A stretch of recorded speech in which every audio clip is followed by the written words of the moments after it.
Feuilleton de cette semaine, Général autour de Gaulle, du général l'homme de Colombey. de Gaulle, la Boisserie, c'est ma demeure, écrivait le général dans ses mémoires de guerre. Après des années dans l'armée, il est lieutenant-colonel, Charles de Gaulle, et il achète en Viager cette maison pour enraciner sa famille et surtout pour que sa fille Anne, qui est trisomique, soit au calme et soit en sécurité. Ça a été aussi le principal lieu de méditation et d'écriture du général de Gaulle. Et lorsqu'on pénètre à la Boisserie, moi c'est un souvenir qui remonte à des années et des années quand mes parents m'ont amené ici, j'avais une dizaine d'années et je me souviens encore de cette ambiance extrêmement sereine, très familiale et très tranquille. Niché au milieu d'un parc boisé de plus de 2 hectares, au cœur de la Champagne, dans le petit village de Colombey, les 2 églises, une charmante propriété se découvre timidement devant nous. Cette demeure, c'est la Boisserie.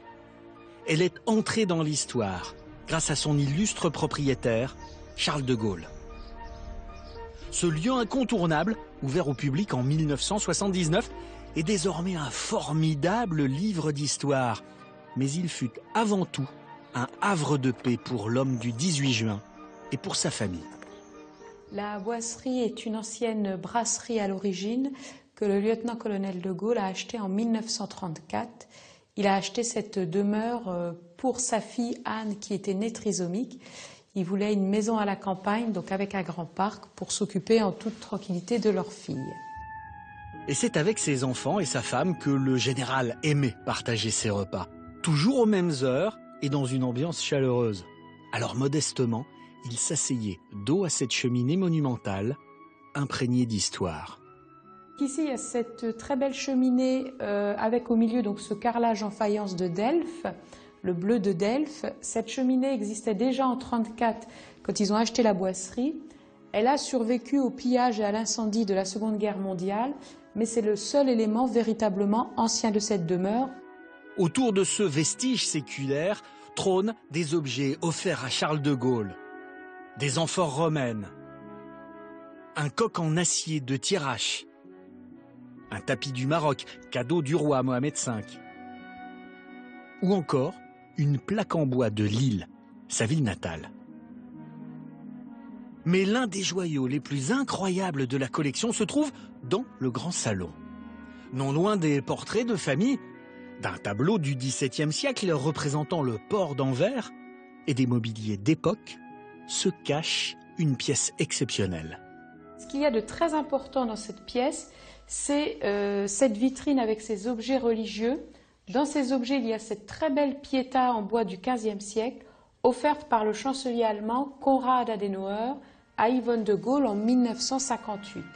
Konrad Adenauer, reçu à la Boisserie, c'est une première, un moment clé de l'histoire. En conviant le chancelier de la République fédérale d'Allemagne, seulement 13 ans après la fin de la Seconde Guerre mondiale, le général jette les bases de la réconciliation franco-allemande. Et dans une pièce, à côté, se sont joués également d'autres destins. Le vestibule a vu défiler tant d'événements passés à la postérité. C'est ici, dans ce placard, que le général de Gaulle avait relégué le téléphone. Car depuis son entretien avec Léon Blum, alors président du Conseil sous le Front populaire en 1936, il nourrissait une aversion pour ce moyen de communication. Au cours de cet entretien à Matignon entre Blum et de Gaulle, le téléphone de Blum ne cessa de sonner, ce qui interrompait sans arrêt la conversation. Et du coup, le général de Gaulle se promit de ne jamais installer de téléphone dans son bureau. C'est également à cet endroit que Charles de Gaulle a pris le résultat du référendum du 27 avril 1969.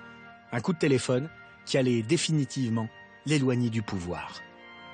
S'il n'appréciait pas vraiment le téléphone, l'homme du 18 juin, en revanche, aimait s'enfermer dans son bureau pour écrire les plus grands souvenirs de sa vie, ceux de la France. C'est dans ce bureau qu'il a rédigé donc, ses mémoires de guerre, dans les années 50, dans ce qu'on a appelé sa traversée du désert, entre 46 et 58. Donc il était éloigné du pouvoir et il passait donc ses journées entières à travailler ici dans cette pièce, donc à rédiger ses mémoires. Mémoires de guerre qui comportent 3 tomes et qui ont connu un très grand succès à leur sortie. Et c'est peut-être pour trouver l'inspiration que le général de Gaulle avait aménagé son bureau de telle façon qu'il pouvait, d'un simple regard, contempler l'horizon infini de la forêt de Clairvaux. Notre visite se termine par une pièce centrale de la boisserie. Attenant au bureau du général, la bibliothèque. C'est le véritable cœur de cette demeure. Un lieu de vie simple et paisible, où se mêlent les œuvres de Chateaubriand ou de Jules Verne. Des portraits, des figures du XXe siècle comme Churchill ou Eisenhower, ou encore un coffre à cigares offert par Fidel Castro. C'est ici que le général de Gaulle avait plaisir à jouer aux cartes, mais c'est également à cet endroit, à sa table de jeu, que l'ancien président décéda. Ici, vous avez la table de bridge sur laquelle donc, il avait l'habitude de jouer aux cartes le soir. Et donc, c'est sur cette table qu'il est décédé, donc le 9 novembre 1970. Il jouait aux cartes, il s'était installé vers 19h comme il en avait l'habitude, lorsqu'il a été pris d'un malaise et il est décédé vers 19h30 à peu près. Chaque fois que cela est possible, nous gagnons notre maison, la boisserie. Là, pour penser, je me retire. C'est dans ces termes que le général de Gaulle parlait de sa demeure dans ses mémoires.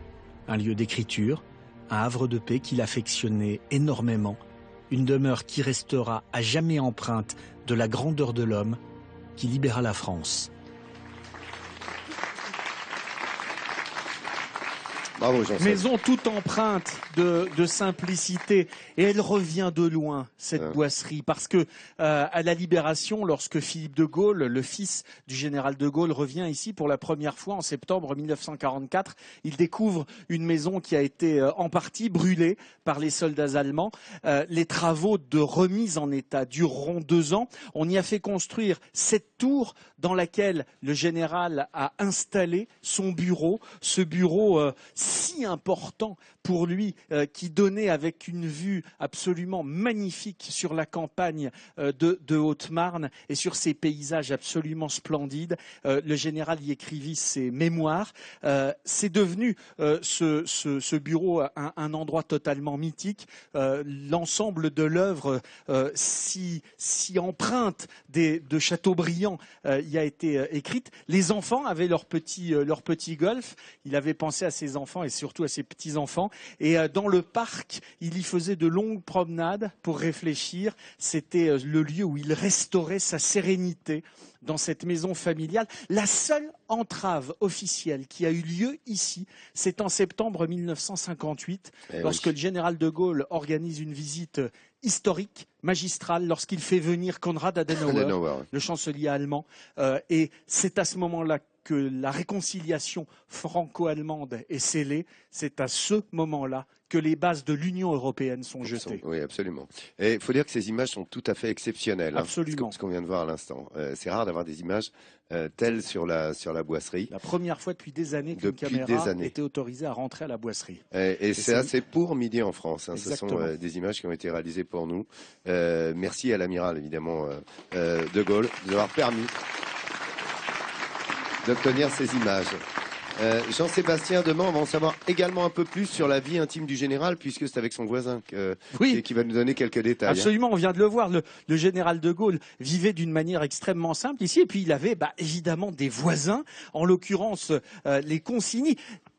Les Consigny, c'est eux qui racontent que c'était une brasserie, cette boisserie, puisqu'on avait trouvé des tonneaux marqués bière de Colombey, et la famille Consigny va nous raconter comment était le général dans son intimité, et on va voir que vraiment il vivait au milieu de Colombey, avec les habitants de Colombey, les Colombéens. Ça, c'est pour demain, évidemment, notre feuilleton consacré au général de Gaulle, mais pas seulement, puisque justement le général de Gaulle, nous en reparlerons dans une émission spéciale, un dimanche en France, le général de Gaulle à Colombey, les 2 églises. Et pour en parler, notez la présence d'un invité exceptionnel, un membre de la famille qui venait ici en vacances pendant son enfance à la boisserie. C'est Yves de Gaulle, son petit-fils, le fils de l'amiral Philippe. Il nous apprendra plus sur l'homme, la personnalité du général. en dehors évidemment des murs du pouvoir. Votre rendez-vous c'est dimanche avec Un dimanche en France, donc dimanche 10 novembre à 15h20 sur France 3. Notez-le d'ores et déjà. Un dimanche en France, 15h20 sur France 3.